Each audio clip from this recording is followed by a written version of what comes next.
Thank you for listening to this episode of History Exchange. Danke, dass Sie wieder dabei sind bei dieser Episode von History Exchange. Further information can be found on Center Austria's homepage www.centeraustria.org. Und auf der Homepage des Instituts für Zeitgeschichte der Universität Innsbruck www.uibk.ac.at/Zeitgeschichte. Good afternoon. Welcome to today's episode of History Exchange. I'm Adam Costi, and I'm sitting here with my partner, Hunter Dupepe. We're currently located in the Overlord Room in the Higgins Hotel and Conference Center on the campus of the National World War II Museum in downtown New Orleans. Today's date is October 25th, 2023, and our guest today is Dr. Jason Dawsey. Dr. Jason Dawsey joined the National World War II Museum in September 2017 as a Defense POW MIA Accounting Agency Special Projects Historian and investigated what happened to hundreds of American prisoners of war in German captivity whose remains were never recovered. Since January 2019, he has worked in the Jenny Craig Institute for the Study of War and Democracy as a research historian. Dr. Dawsey received his PhD from the University of Chicago in 2013 and has taught world history and European history at Pearl River Community College, the University of Chicago, the University of Southern Mississippi, and the University of Tennessee, Knoxville. In the Institute, he examines the service records of World War II veterans and writes their biographies for family members, and regularly contributes to the museum's website and public programming on subjects such as the anti-Nazi resistance, the Holocaust, and the lives and careers of scholars who shaped our understanding of World War II. Beyond his research on World War II, Dr. Dawsey co-edited with Gunther Bischoff and Bernard Fetz the life and work of Gunther Anders, émigré, iconoclast, philosopher, man of letters, published in 2015. And is the author of several articles and book chapters on the philosophical and political thought of Gunther Anders. Dr. Dawsey, welcome, and thank you so much for joining us today. As you know, we are creating our oral interviews to contribute to a very special history exchange website to honor Dr. Gunther Bischoff for his life and work. We are working closely in conjunction with our peers at the University of Innsbruck, an institution which Dr. Bischoff has had a close relationship with. We are very honored that you have agreed to contribute to this series, as we know you two have had a very close professional and personal relationship over the years. So once again, thank you for agreeing to participate with us today. So for the first part of our interview, we thought we'd like to discuss your relationship with Dr. Bischoff. How did y'all first meet? Well, let me first say, Hunter and Adam, it's great to be with y'all, and really a pleasure to be part of this. It's really important to think through, commemorate all the work that Gunther Bischoff has done. So I became connected with Gunther Bischoff back in 2010, so some 13 plus years ago now.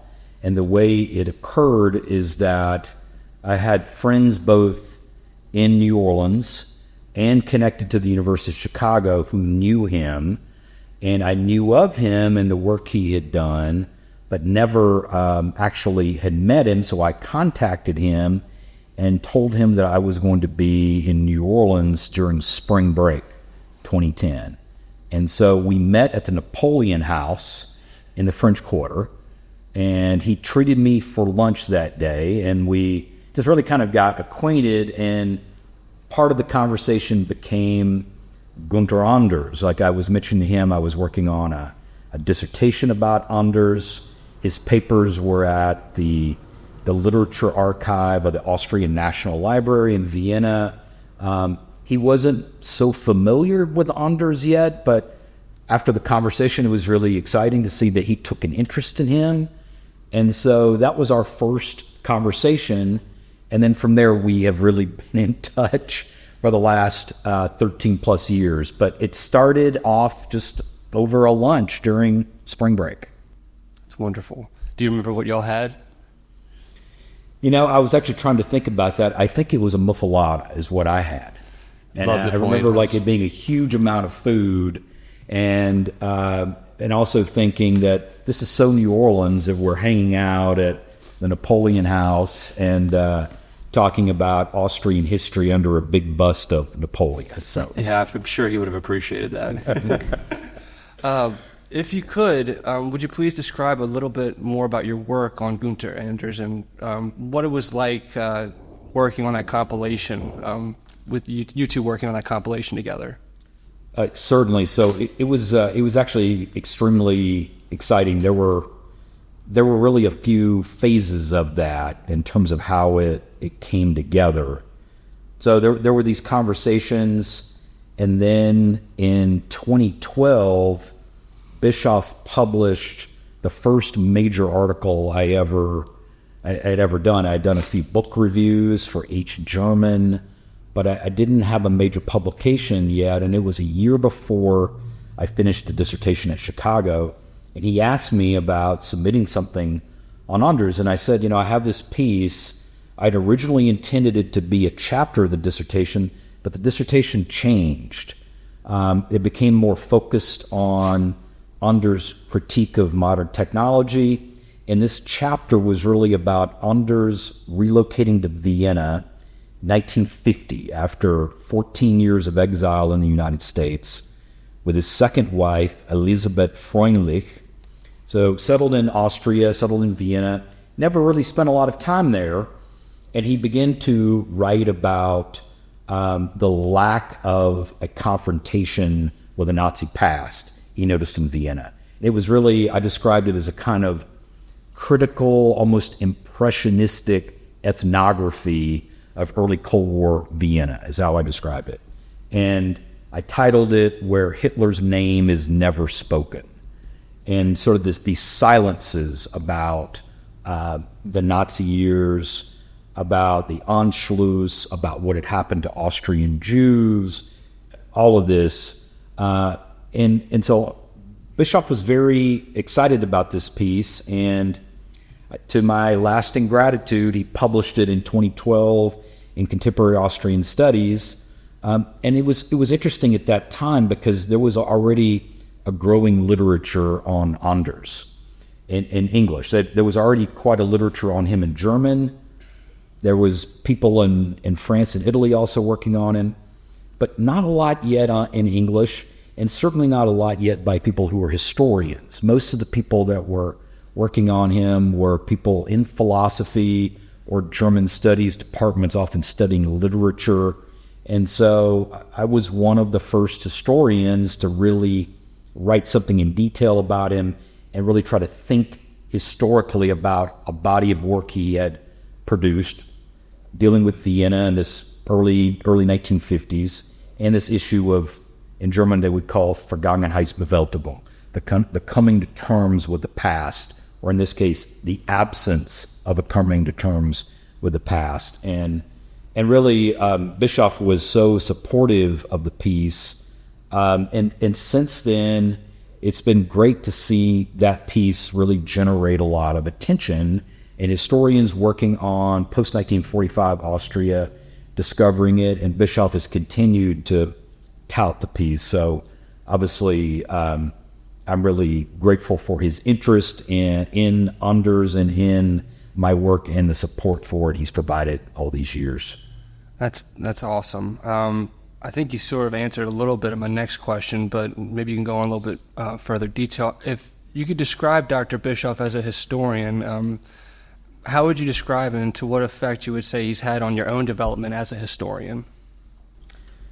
Definitely. Let me, before I say something about Bischoff as a historian and his influences, one other major thing about his support for the study of Günter Anders, it must be noted. So that piece I mentioned in Contemporary Austrian Studies is 2012, and at that time he was, working with his own team, including Gertraud Griesner at Center Austria. He made contact with Bernhard Fetz, the director of the Literature Archive of the Austrian National Library, and he made the case we should do a conference on Günter Anders, and we should have it in New Orleans. Spent 14 years in the U.S. What better place than at a Center Austria event? And so that conference then happened the following year. So it was 2013, and that was actually right in the final months of finishing my dissertation. It was really an amazing time in retrospect. I was still coming down periodically from Chicago, and then I'd lived and worked in Hattiesburg at the University of Southern Mississippi during this time. It was a transitional moment. So I saw him a fair amount between 2010 when I first met him and 2013. Obviously, we were in touch about the conference, and the conference was really, actually technically, I think it was called a symposium. It was really remarkable. I think the first event of its kind dedicated to Anders in North America. We had scholars from a number of countries who came and presented, and out of that came this volume that was mentioned, The Life and Work of Gunther Anders, that, thanks to Bischoff, was published by Studienverlag, appeared in Austria in late 2014, and then available in the U.S. a few months later, early 2015. And it's great to say that volume has it's really become a kind of touchstone for a lot of work in English. Like, if people are interested in Anders, that volume is something they're going to have to deal with. And thanks to Bischoff and Bernhard Fetz, they invited me to be a co-editor with them. That was really great. It'll tie into your question about him as a historian. Working with them was really wonderful, and I learned so much from doing it. I wrote the introduction to the volume. I did the bibliography. He let me be involved in pretty much everything, including evaluating a translation. It was the first time one of these texts by Anders, we actually included 3 Anders texts in the volume. So the volume doubled as like a collection of secondary pieces by scholars, and also as a kind of reader, for people as well. Okay, look, I'm interested, so you've read these pieces by people writing about him. Now there are 3 texts. If you want to just dive in, that was available, as well. So he was getting now to your question, wasn't he a very generous person with his time and with his knowledge, eager to collaborate, works extremely hard. There's no doubt about it. He has, Gunther's always had a kind of remarkable ability to just sit down, concentrate, and do a lot of work when it needed to be done. And the volume, just in this case, just talking about the conference and the volume, it's a lot of work, a lot of moving pieces, coordinating an international symposium, and then this volume where you had people from all over. There was a lot of cat herding that was involved, and Gunther Bischoff turns out is a pretty effective cat herder when he needs to be. And so I learned a tremendous amount from him in doing so, and that doesn't even really include the reading of his work outside of what he's done on Gunther Anders that I've learned from. It's actually amazing how he ranges over modern Austrian, particularly 20th century Austrian history, and is very conversant in a lot of different fields. He certainly has his interests in political, diplomatic history, more recently on the Marshall Plan, but at the end of the day, Bischoff can move around between different subfields in modern Austrian, and for that matter, modern European and Cold War U.S. history, extremely versatile, and that should be emphasized. A lot of historians, I think, would envy the ability to move around in the way that he has, but he's worked incredibly hard to be able to do that. I mean, that's special that y'all were able to, bring that to, like, bridge the language gap, I guess, introduce that. I'm definitely a World War II history buff, and that's an aspect of the war, post-war Austria that I'm very unfamiliar with. So that's really cool that y'all are able to do that. Thank you. Yeah, so while we're on the topic of World War II, so Dr. Bischoff obviously had a very close relationship here with the National World War II Museum. You often see him attending and speaking at various conferences and symposia. How would you describe Dr. Bischoff's relationship and contributions to the museum during your time working here, and what crucial insights does he provide to the audiences that come visit? So I think I'd say two things to that. I'd say, you know, you didn't ask me for one word, but if I had to provide one word, I think that really gets at Günter Bischof's work with the National World War II Museum is active. He's a very active participant, both as a presidential counselor, which he has been for many years, but also in some ways as a kind of advisor beyond that work, like recommending to us younger scholars. And I think getting back to this point about being supportive, being collaborative, that's one of the things one has to say about Bischoff. He's always kind of looking at newer scholarship. How can we plug in, we at the museum, and especially at the Institute for the Study of War and Democracy, how can we be more engaged with the latest scholarship, dealing with World War II, dealing with the Holocaust? And, you know, he has certainly his areas that he's focused on. So, not surprisingly, the Nazi years, both in Austria and also in Germany itself, he's always kind of looking what's there out there on that, what sort of new scholarship there on that. He's very attentive to the early Cold War, all the work he's done on the Marshall Plan, on politics and diplomacy. So he's really provided, it's difficult, in fact, to really wrap your head around over the many years all the ways he's contributed to the intellectual life of the museum, whether that's, you know, interviewing people, being interviewed, presenting at conferences, being involved in our symposia, workshops.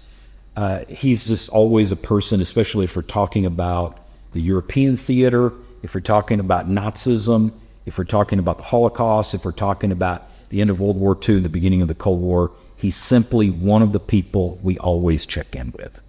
Nice. Thank you for that. So we'll switch our focus a little bit throughout the rest of the interview. Talk a little bit more about your own life and career as a historian. So how were you originally drawn into history, and what made you choose it as a career field? Yeah, so it's funny when you begin to think about these things in some detail about, like, how did you find your way to a topic, a field, a discipline, a career.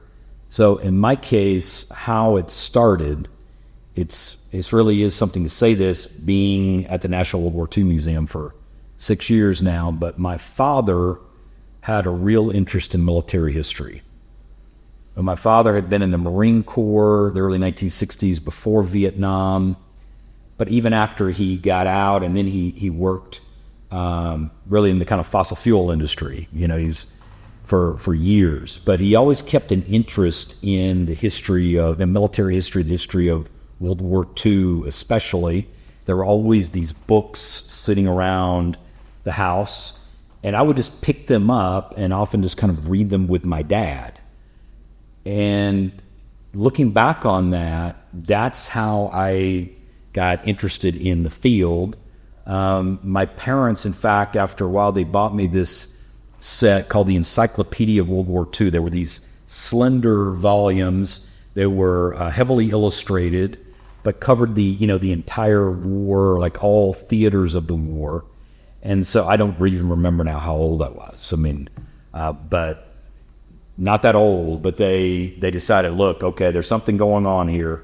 There's intense nerddom, happening. So let's just roll with it.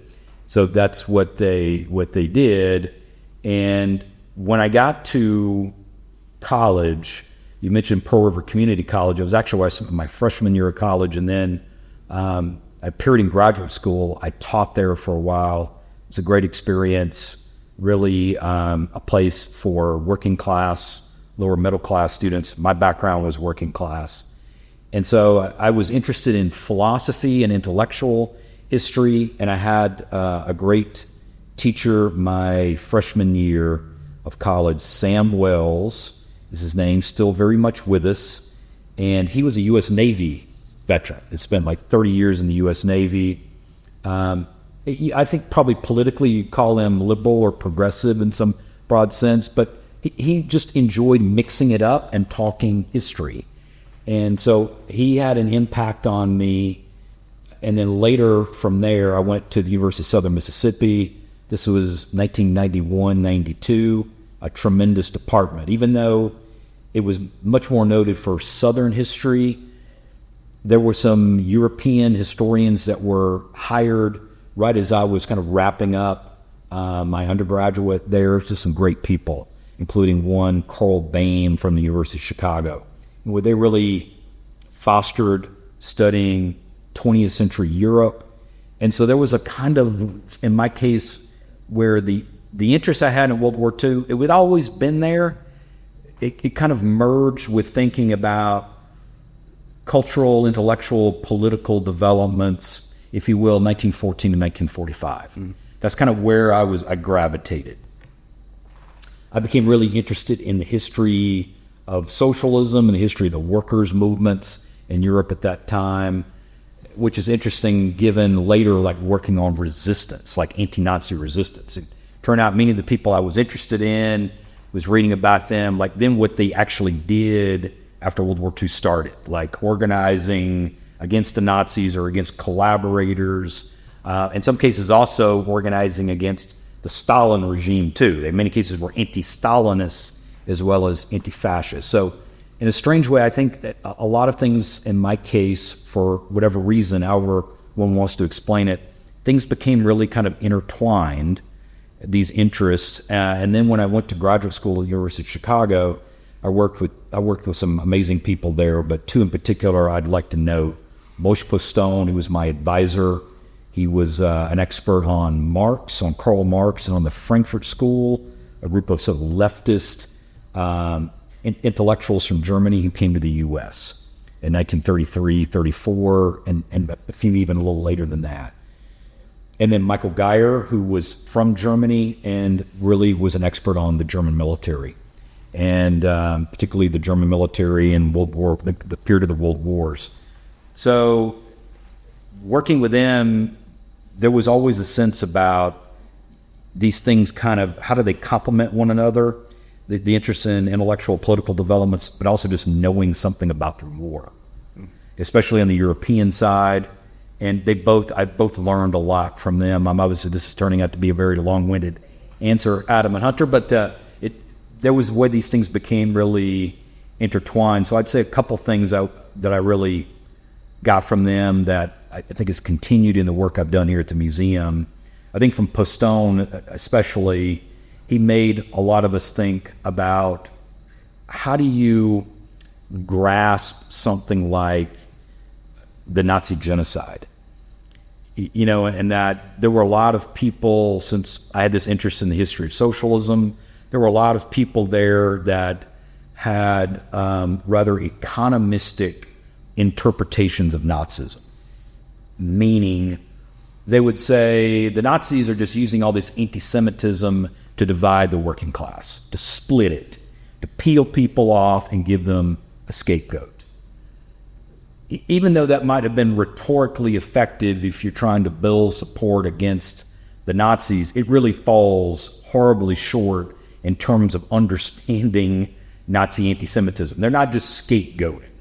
They believe the propaganda they're putting out there. And yes, they did want to peel workers off from the left, but that really, there's much more to it. It's a radical, conspiratorial, totalizing view of an enemy that's totally racialized, and then ultimately, during the war, becomes genocidal. And Postone really forced us to think about that in a serious way. Like, what do you do with this?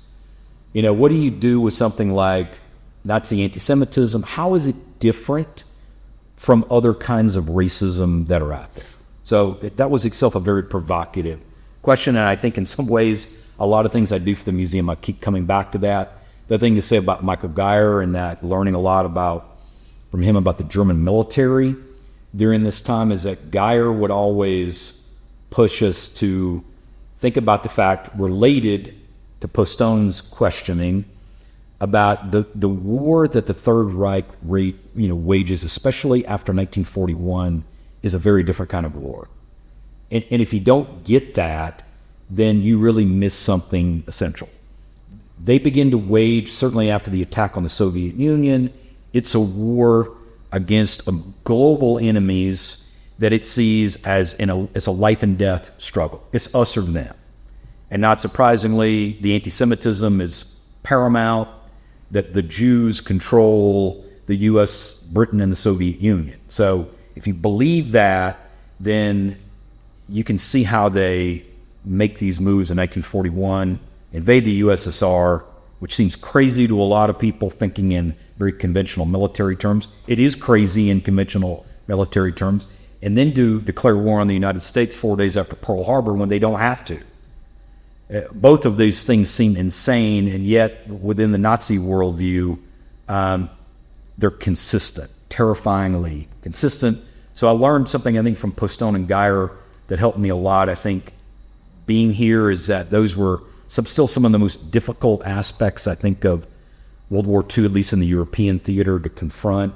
And they gave me a kind of frame of reference and background in the scholarship that at least you're conversant with this. Nobody has any clear-cut, once and for all answers on these things, but at least you can approach the questions and the problems, which are so difficult and horrifying. At least you have a framework that itself puts that on the table. What do we do with these things?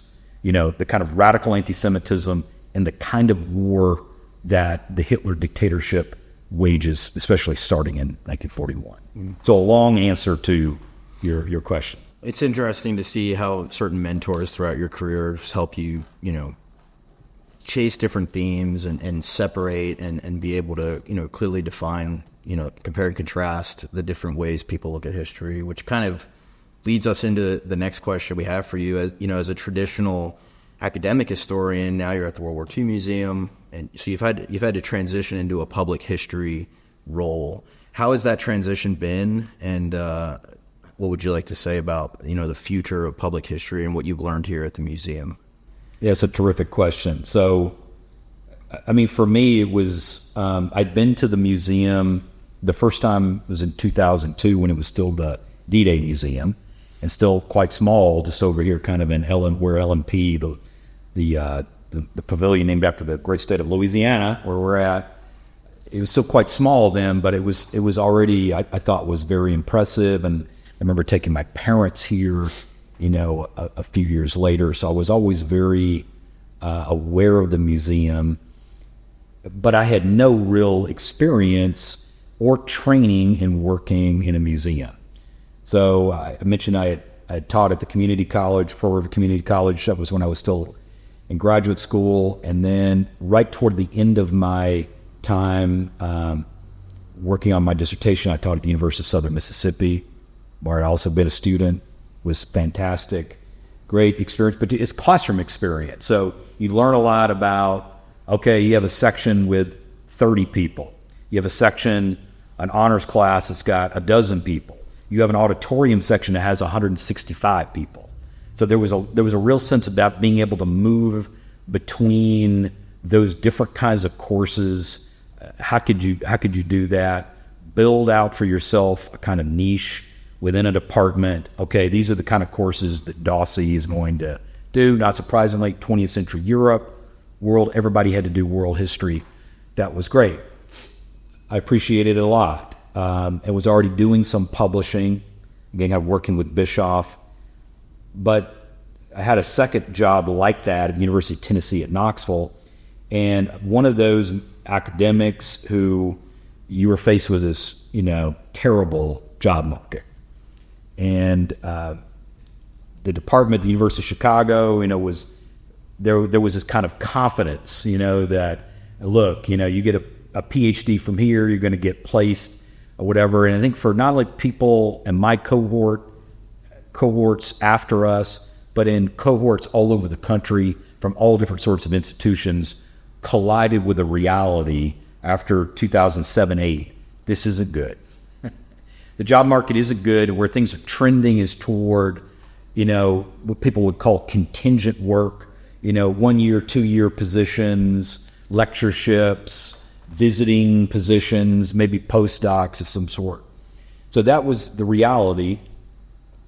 And my fiance, soon-to-be wife, Amber Mitchell, she was finishing up graduate school in Indiana and had gotten a job in Nashville.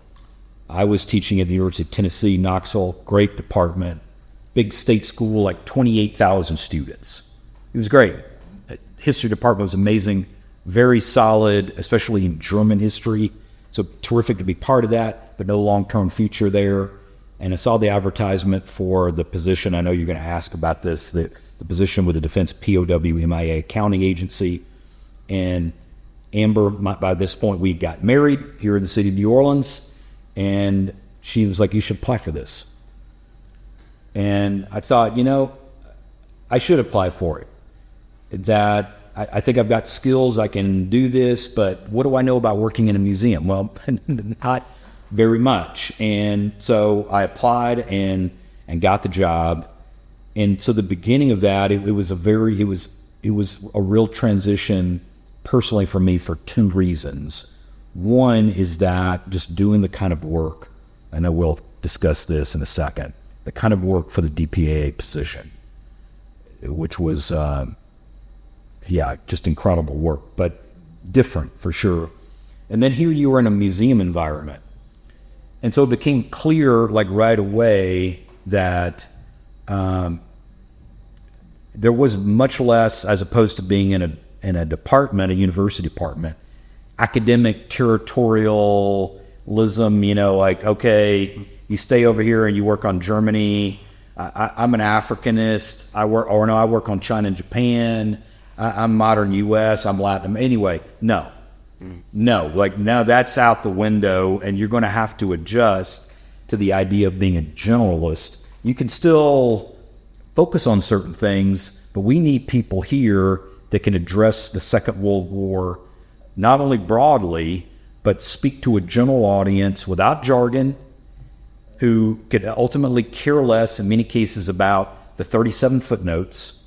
They want information that's accurate, it's concise, it's accessible.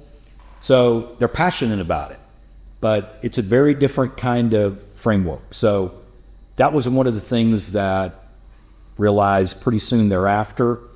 And I think, yes, I'll say to my credit, I think I adjusted to that pretty rapidly because I found it very appealing. Like I remember when I was still working for DPAA, I made the case to our then executive director saying, I'd like to write something for the website. And he was like, well, does DPAA have a problem with it? So no, it's got nothing to do with the kind of work I'm doing for them. I will do the piece after. I won't interfere with my work. And so he signed off on it. And so I wrote an article that came out in March 2018 about a strike, a general strike in Amsterdam in February 1941. It was actually organized by leftist parties and trade unions, and it was protesting the deportation of Jews from the city by the SS. They literally shut the city down for a couple of days before the Nazis savagely suppressed the strike. It was quite a moment of people really, most of these people are non-Jews, standing up for their Jewish neighbors and paying quite a price to do so. And that piece, it's amazing to see the kind of reception that it got, because there wasn't a lot on the website kind of dealing with resistance in that way. So I quickly kind of found, okay, there's areas here where you can really contribute something, because we had people who, they knew a huge amount about the Sherman tank, or they knew a lot about the 8th Air Force.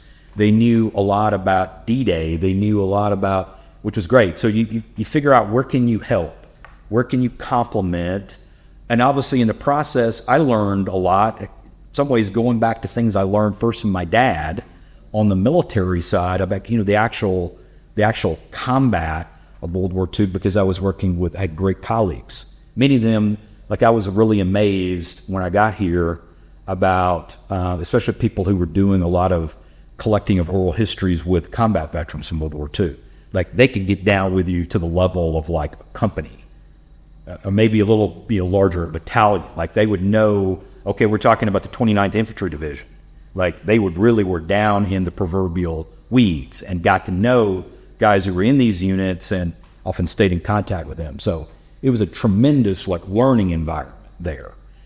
And I found that, what I brought to the table was that I was interested in resistance. I knew a lot about the Nazi terror apparatus. You're here with Rob Citino, who's one of the experts on the planet on the Wehrmacht in the German military. But what I knew a lot about was the SS, the SD, the Gestapo, the kind of Nazi kind of party hierarchy, Nazi annihilation policy, not least the Holocaust. So those are areas I kind of realized I can really contribute, something here. And yeah, it's really something to kind of look back on that. I just had an article that came out. It's the 81st post I've had to the website. So I've come to really love it. Like you can reach an audience in a way that you can publish a great journal article in a very reputable journal. And if you get 30 people to read it, you feel like, man, I've arrived. I really have an audience. Whereas here, depending on the topic, we've had articles get posted and then they get shared 3,000 times in a few days, depending on the subject. So that's been an incredible part of the transition, like just being able to, to become much more of a public historian, while at the same time not losing sight of the fact the academic training, the rigor, that still has a place. But at the end of the day, in terms of what you're doing here, you're really trying to reach people who are not academics. They're not specialists. But being in the Institute at the same time, we still are engaged with scholars. And we want to support their work, to be involved with it. All of us in the Institute are producing for scholarly outlets too. So you have to be able to wear, we say this a lot in the Institute about wearing multiple hats. We probably should find a new metaphor since we use that one so much. But yeah, it's really the case. And so I think for me, the transition was not, I don't want to say seamless. It was a real adjustment, but it was an exciting adjustment. It really was. And I wouldn't trade that for anything, just kind of picking those things up. But they weren't really in the case of training or prep prior to the job. There was a lot of on-the-job training that occurred in my case. So you had mentioned that you had started off as working for the Defense POW/MIA accounting agency. Could you talk a little bit more about that job, because it seems really different than what most other historians would the tasks that you were conducting? Sure, it was a very different kind of job. So I think the first thing to say about it was a new program, and that the Defense POW/MIA accounting agency really attached to the Department of Defense, tasked with doing everything it could to identify, locate, repatriate remains of American service members. There had been a focus for many years, when it had a different name, about the Vietnam War being the central conflict that it was focused on, but that really had changed, and there was growing attention to the case that when I started, the numbers were around 73,000 unrecovered service members from World War II, which is a number that will stun many Americans when they think about numbers, not realizing just how many there are. In my case, I didn't know those numbers either until I was looking into the position, was applying for it, really kind of researching something about it, and DPA's task, what it was charged with by Congress in doing. And so this program, where they were connecting with institutions all over the country to help in this effort. So not only World War II, but we had obviously people still working on Vietnam, people working on the Korean War, as well. And the National World War II Museum was the only non-university that was represented among those institutions. So that in and of itself was, it was an honor to feel like, we were part of this, but unconventional compared to others. Typically you had kind of PhDs, like, at Texas A&M or Ohio State University, Temple, thinking about the institutions involved when I was there. That's changed some. University of Wisconsin-Madison, etc. There's several of them. So I was here at the museum, part of the institute. I was an employee of the museum, but most of my work was for DPAA. I was working with a board-certified genealogist, Clarice Soper, a true delight, brilliant as well. So she was doing genealogical research. I did a number of things for DPAA. Some of it, just when you start out, a lot of it, they were really just trying to figure out who's going to work on what. It's a new program, who's going to do what. So some of it was kind of bibliographic work, like you're just compiling bibliographies on, for example, the recovery of remains. What's out there on this. And then later I did work about collections in the Southeast that the agency might utilize. And that could be like anything. Some cases like, look, Delta State University in Mississippi, it's got a collection of oral histories of World War II that we want to know about it. Or this place has got a collection of photographs, we want to know about it. So that's one of the things I did that was very interesting, kind of learning all these different places outside of the museum, like the University of Louisiana at Lafayette. A big collection on German prisoners of war held in the state during World War II. Just them being aware of what's there in case they need it. So I did that. But the main thing I did I really worked for DPA for about 18 months. The main job for them was doing research on American prisoners of war in the German POW camp system, since I could read German, was looking into these individuals, kind of creating a narrative about who they were, when were they in this particular camp, how long were they in the camp, what do we know about the camps, were they evacuated late in the war? Anyway, anything that might produce hints about what happened to them.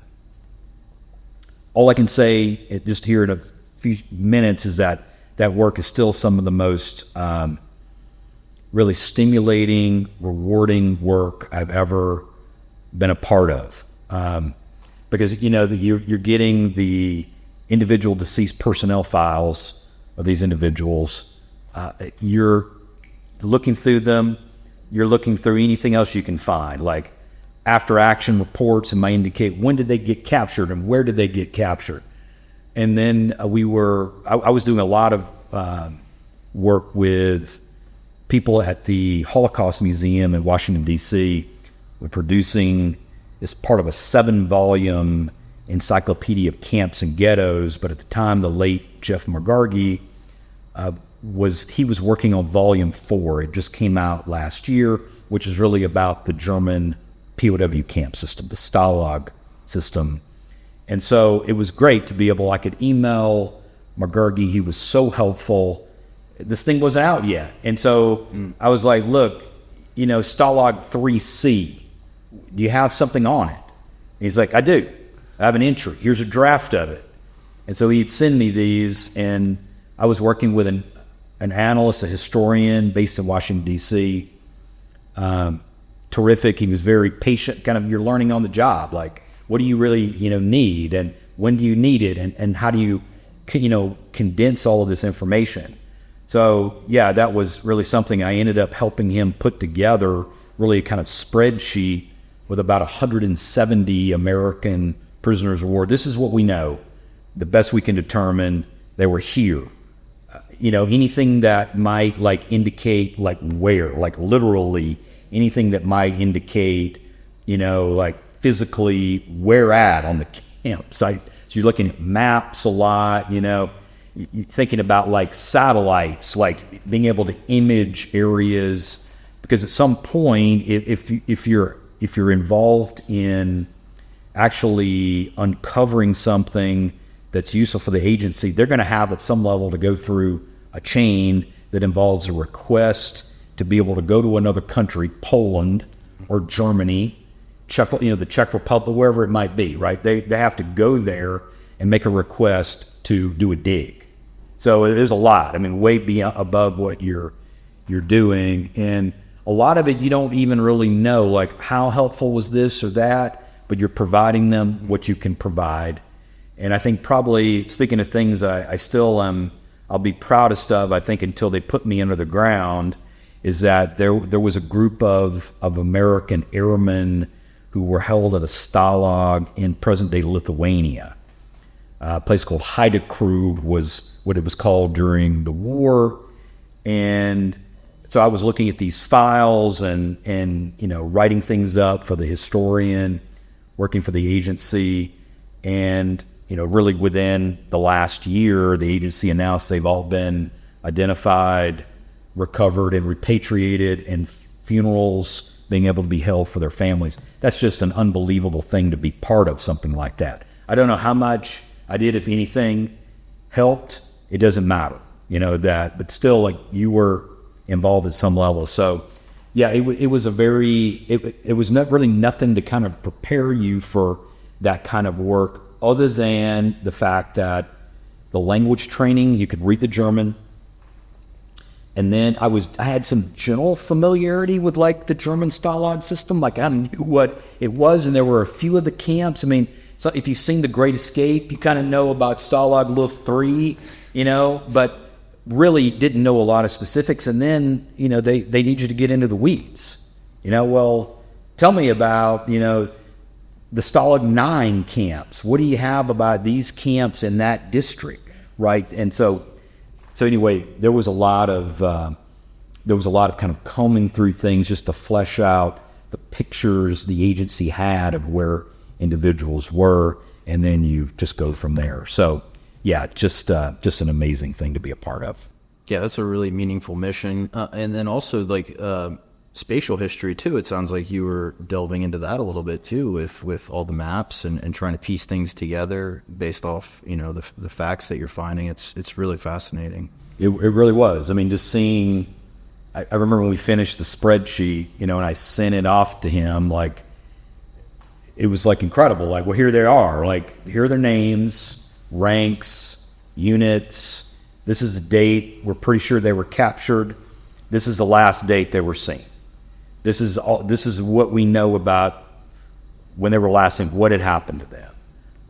What camps were they in? Were they transferred from one camp to the next? I mean, anyway, all of that detail in there, and you could just look at it, and see it kind of pulled together. So for that 18 months, yeah, it was really something special to be able to participate in that, and I got so much out of it, really, that I'll never forget.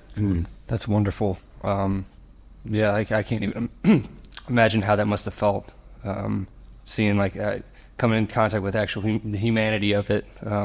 It really...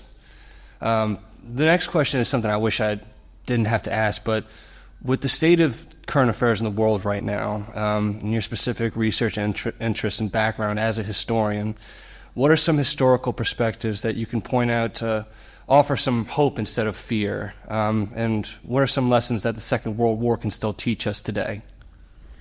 Yeah, that's probably the most difficult question y'all have asked me. But it's a crucial question. So I would say a couple of things, and I'm not sure I vary too much from other people on this, but I think one of the things that studying World War II and being at the museum really makes you think about is authoritarianism. So living in a time when you're seeing democratic institutions under attack all over the place, including in the U.S., just openly, like, attacked. It puts a huge onus on people to decide, what do I do? When do I do it? How do I get involved? because we've kind of seen the story before. Even if they're variations, you don't need to say that history repeats itself or just fall into that. But there is a kind of, almost like a kind of repetition compulsion, to use a Freudian vocabulary. We're like, okay, this film we saw before, it was ugly and awful the first time. So what accounts for a lot of this authoritarianism coming back? Like, why would people be drawn to it? So that's, I think, one thing that studying certainly the 20s, 30s, and 40s, it compels you to do. And then the second thing is to think about, well, what does one do? And so in this case, we're not thankfully the U.S. is not yet in any war, but it's certainly embroiled in a lot of, both domestically and internationally, with authoritarianisms. So it does, I think, raise those kind of questions about what does freedom, equality, democracy, mean? It doesn't mean, I think, I would argue that one just mythologizes the U.S. from the 30s and 40s. There are very good reasons not to do that. Not least of which was things like Jim Crow, Japanese American incarceration. You think about what working class people had been through that's my background, but what they had been through in the country in just the 30s. Even people just being able to fight for the right to organize a union or strike, and when they often met incredible violence. So there was a real battle just within, I think, what people would call parliamentary democracy or capitalist democracy, to make it more democratic. There were obviously more radical people who wanted to change it more fundamentally, but the country did move in a direction of at least making our representative democracy more democratic. And given the international context of the 20s, 30s, and 40s, that's no small thing. And so the people that were involved with that, whether who served, 16 million people who served in the armed forces, or people on the home front, people in institutions from the local, state to the federal level, I think, who fought for more democracy. I may disagree with them about this or that, I wish this had gone further, but anyway, at the end of the day, the U.S. did move in a different direction than much of the rest of the world. Wasn't alone. And I think that is an important thing to remember, and that, we had authoritarians in this country in the 30s and 40s. We certainly had people here who were certainly friendly to fascism. Had one right down here. Yes, that's right. Yes, right. That is absolutely correct. And so I think for what I would say about today is this issue about what does freedom mean, what does equality mean, what does democracy really mean, that there has to always be some sense about this period. It's not the only part of that story. Obviously, it's a story that goes back multiple centuries, and then that story in turn needs to be connected in a global framework too. I mean, the U.S. is part of a much larger world then, and it's an even more globalized world now, far more so. So I think those are a couple things to be aware of, where the war is vital, studying the war and knowing something about it. I have obviously opinions about what people should do and the politics they can get behind, but I think at the end of the day, if people are in the very least going to stand up and defend democratic institutions here and elsewhere, I can work with them on that. We can agree to disagree about other things, but yeah, there's a kind of united front idea I think about a lot right now about, the idea of a new birth of freedom or an expansion of democracy. I want to talk to people who are interested in that. And how can we do that, together? And so this history that the museum is connected with, it's really crucial if you're going to think about those things. What kind of world do you want? That maybe if you're tired of reading catastrophic news every day, often really terrible news that's coming in, it's going to be up to people to organized to do something about it. They did do that in the 30s and 40s. I mean, you start learning about these individuals. It took a lot. It took a lot to go and sign up, to join the armed forces, whatever service branch that might be.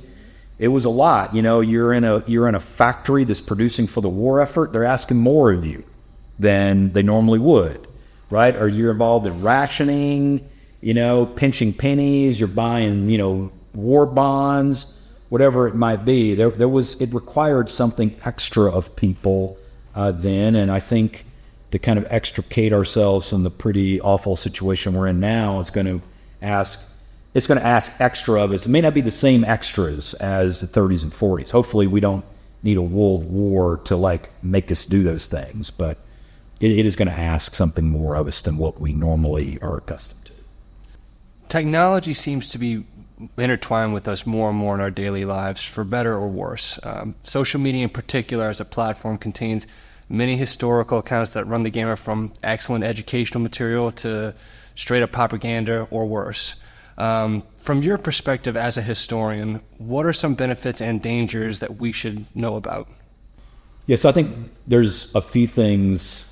We're really talking about technologies. It's interesting you're asking me about this because working on an individual like Gunther Anders, who was a real critic of modern technology, and it was a quite radical critique. And I think for him and for others, Anders is on the far left politically, but a very kind of idiosyncratic leftism. But there was a sense about a concern that had human beings ceded too much control over technology? Was technology becoming increasingly autonomous from human beings who created it and some level maintained it? So obviously that kind of point of view can go over the cliff. You can become quickly a kind of anti-technology person and not see that mechanization, machines, different technologies can be double-sided. They can have a potential that really it does help people, enhance people, liberate people even, and they can also really be destructive, at the same time. So I think obviously the case that everybody probably wants to know the most about with such things are the way technologies impact our environment, the ecological impact. And so not surprisingly, you've seen people who've been writing for a long time about industrial capitalism, the degradation of the environment. What do we do about this crisis we're in? Where obviously technology certainly has played a major role. I think about my own dad who worked for fossil capital for 40 some odd years, and yet you're not going to find any exit out of this without technology. You're going to also need technology to help you overcome this, presuming we can still overcome it. I hope we can do that. So I think that's probably the case that most of us are thinking the most about. But probably I think what you're really driving at more especially is technology and knowledge, technology and disinformation. These are obviously things that have become more and more prominent. And I don't know there's any one-size-fits-all answer to this about how, for example, there's no doubt that racist, anti-Semitic, extreme right-wing groups proselytize over use the web. They use social media to promote their cause. There's plenty of distortion of politics that goes on there. But I guess a fear that I have more than that is that I also am very wary of people who the way they want to respond to that, and it's real, there's no doubt, it's happening, is to crack down on what's out there as well, which seems to me often to meet authoritarianism with authoritarianism. I think the last thing that I would want is Facebook or any of these corporations beginning to take it on themselves to regulate what's actually legitimate and what's illegitimate. Who are they to know what it is either? So at the end of the day, I think when I look back on like the World Wide Web and internet, like that becoming available, there was no doubt a lot of utopianism about it. But there was a real promise in some ways about a lot more information being out there. And I think in general it's had a huge impact on its potential in terms of reaching people with quality information. We're a museum that does a lot of that, and where it's free. It doesn't, they're not paywalls. You want to read an article about the Battle of Iwo Jima, well, here it is. You need access and a computer, and everybody doesn't have that. But still, there are things like that have been real gains. And they've also allowed people to connect globally in ways that couldn't really before. And I think those have been really very positive things. And you can still combat disinformation. You can still expose people who are lying or really have nefarious intent with what they're trying to do, providing, they're dehumanizing people, or you can still fight them, I think, without going down a path where you often have, I'll just say it, you have capitalists who are, at the end of the day, are much more focused about their bottom line, being asked to regulate content when they have no real basis or expertise in that any more than anybody else does. So I think at some level about fighting for freedom of access and freedom of information is still going to really be the way to go as we navigate this. I guess if you're asking me too about technologies, this would require its own conversation, but I think people have other concerns about how things like automation may be liquidating jobs. There's no doubt it's having a big impact as well. People concerned about things like drone technology, artificial intelligence. That certainly has a real ramifications for war, the prosecution of war, the preparation for war. And I think these are going to be huge issues for not just the U.S., they're going to be huge issues around the world about these technologies, who has them, what is, are the publics of these various countries even aware of what their governments and military establishments have? These are going to be battles that are going to go on for a long time. I guess what I want to end this answer with is just to say this kind of double-sided sense of technology, that it's not just simply kind of the means, it has potentials, is how I would put it. And I think the question is that what do people want to put their time and energy in terms of developing? And so I think technologies that do connect us, that do enlighten us, that do, free people in some ways, that I think that should be the focus. And that is going to involve, drawing attention, throwing light on the way technology, the other potentials for it that are being exploited by groups that have pretty bad motives, intent in mind. So it's hard to compress that into one thing, but I would say that's really where I come down on that issue. That was great. I know that's a tough question to ask in a short time, but I really appreciate it. Staying on technology for one more question, and I think you might partially answer this, but have you had any training or exposure to the discipline of digital history, and what role do you see it playing in the future? You might have answered part of that already. I mean, a little. So I had no formal training really in digital history. It's what I know about it has really kind of come about through working at the museum, working with colleagues who are directly involved. For example, digitizing oral histories, and where you could see the kind of actual results of that. Where you start at the museum in 2017, this is the number of oral histories we have, and then 6 years later, where we now have 2,000 more, or whatever the number might be, wherever you want the cutoff of that to be.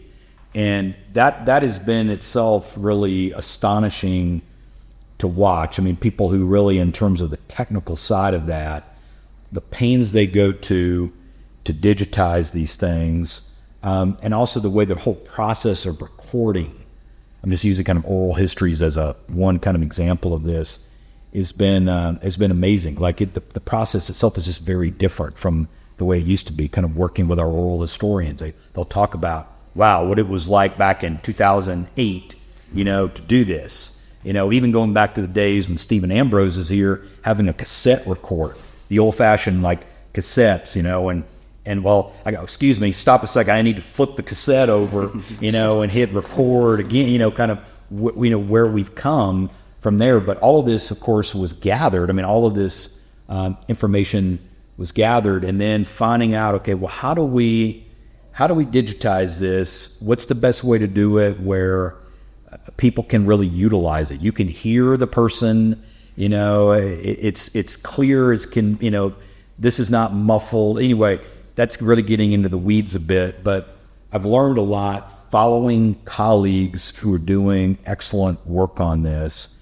And I do think it is transforming the way we think about research, how we do research, what's accessible to us. I think about how, in terms of publishing, about PDFs, how that's changing. And no doubt it's creating problems for publishers when, you can just get whole copies of books as PDFs. I also think about, for example, if you're teaching a class on World War II and you're using JSTOR and you have access to it, you can download an excellent article by Adam or Hunter or Gerhard Weinberg as a PDF and circulate that. And anyway, just facilitates learning in a way too. So it's got this double-sided thing, no doubt, as well. But I do think it's really changed the way we think about doing research. What's our source base?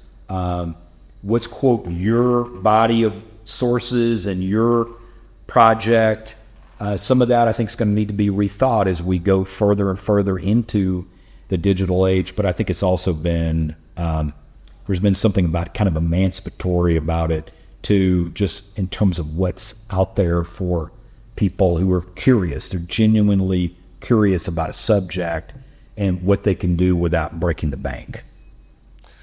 Last of the serious questions. Do you have any projects that you're currently working on that you feel comfortable discussing with our audience? Sure. So the first project, kind of independently of what I'm doing for the museum, I still write for the museum's website. I do webinars for the museum. I teach with our partnership with Arizona State University, an online master's degree program in World War II studies. So aside from those things and other things assigned as needed, I'm working on a collection of articles about Gunther Anders. It's going to pull together several pieces I've done, including this volume that I mentioned, and then some new pieces, probably 3 or 4 pieces. I haven't seen the light of day yet, between 2 covers. It's something I've wanted to do, to have all of that together. There is so much now available on him, speaking of the work of translation and making things more accessible. So it's time, to do this. And so that's the first thing. That'll probably take a lot of 2024 for me to do. And then I think one of the next things I want to do is write a book about anti-Nazi resistance. So during World War II, I've been writing on this now for several years for the museum. There typically have been article-length things, or I've given talks or webinars, and I've been thinking about something more larger scale and really focuses on things I've learned really being at the museum that really conveys to readers the experience of being involved in resistance activity. Okay, how did you, what was the threshold? When did you decide I have to do something? About the Germans or about people collaborating with the Germans. What happened to you? When did you decide? Who did you join? Why did you join? What did it mean to be in a resistance group? What kinds of activities were you involved with? So those are a lot of the kind of questions I want to pose. This is not going to be some 1,000-page book. I mean, we have big histories of resistance activity now. There's a great literature out there. I'm proud of the fact that at the museum I've pushed for us to be more attentive to this. And I think it's time for me to pony up and write something longer about this. I'm interested in all those questions I just mentioned and curious about things like, well, what did you imagine happening after the Allies won the war? How did you, what was going to be, your country or your group, your party, your organization? How was it going to relate to the Americans or the British or the Soviets? What was going to be a post-Nazi world? And so those are the kind of things that I want to do. So I'd say right now, beyond what I'm doing for the museum, those are the two projects I want to really bring to fruition. Thank you. Thank you. So to end our interview today, we want to end on a fun note. We'd like to ask you some fun personal questions. Okay. What is the first thing that comes to your mind when you think of Austria? The first thing that comes to mind when I think of Austria, and so apologies to people outside of the capital. So for me, the first thing I think of is the city of Vienna. And that was the first European city. So now kind of connecting a lot of dots, that was the first European city I spent any time in way back in the summer of 1994, right after I graduated from college. And so I had such an amazing time. And then I went there several other times afterwards, including doing work on the Anders papers in Vienna. So when I hear the name Austria, I gravitate to the capital city. It's still my favorite European city to visit. I love other parts of Austria. Let me just clarify. I love other parts of Austria too, enjoy visiting, but Vienna just has a special place for me. Do you have a favorite Austrian food? It's not that complicated for me. It's Wiener Schnitzel. I think also going back to the first things you try, of course you can get it everywhere. You can get it, in some cases it's just more simpler. In other cases, people, try different things in terms of how they fix it and what comes with it. But yeah, when, if I think about what do I want to have the first meal when I set foot in Austria, I want to have a schnitzel, Wiener Schnitzel. Mm-hmm. Yes. What about favorite American food? So if you saw me, like a year ago, or you see me a year from now, I may tell you something different. So I would say right now that my favorite American food, it's not like I eat it that often, being here in the city of New Orleans, but also in tribute to my mother. I don't think I even named my parents D.E. Dawsey, my dad, and Darlene Dawsey, my mother. My mother fixed the most amazing red beans and rice. And so even before, I lived in New Orleans, I just became a huge fan of red beans and rice, of course, with sausage. I mean, you've got to have, sausage and the red beans. So that's still a dish. If that's available, I'm going to order it. Obviously, every place in the country, you can't get that. But obviously been very fortunate to live in a part of the world where I can get delicious red beans and rice. So October 2023, my answer to that is red beans and rice. Thank you. Thank you. Of course. So finally, to conclude our interview, is there anything else that you wanted to mention about your relationship with Dr. Bischoff, or anything that you wanted to talk about that we missed today? So I think just one final kind of detail about Gunther Bischoff, a dear friend and colleague. And one of the things I have cherished through the years is meeting him for beers at our favorite bar in New Orleans, which is DBA on Frenchman Street. And that's been a regular thing going back many years. In fact, the edited volume on Anders, a lot of it we planned there. So we would get there, order a Paulaner, and then kind of sit down and talk about, well, okay, where are we at with this? Or what's this section going to look like? What pieces should be? Anyway, a lot of those details, kind of where are we at getting the rights for this particular piece. So we planned that volume out, and then we just met there many times over the years. It's always, not always Sundays, but frequently it's been Sundays. Just a great tradition. So we've had what, you would, if you were in Germany, Austria, would call a Stammtisch kind of tradition, kind of regular table sitting in the same place, pretty much, one section of the bar at DBA, usually drinking the same things. And of course, many of the staff there have become friends of ours, we see. So they're used to seeing Jason and Gunter coming there. They're always going to order the same things. They're always going to sit in the same place.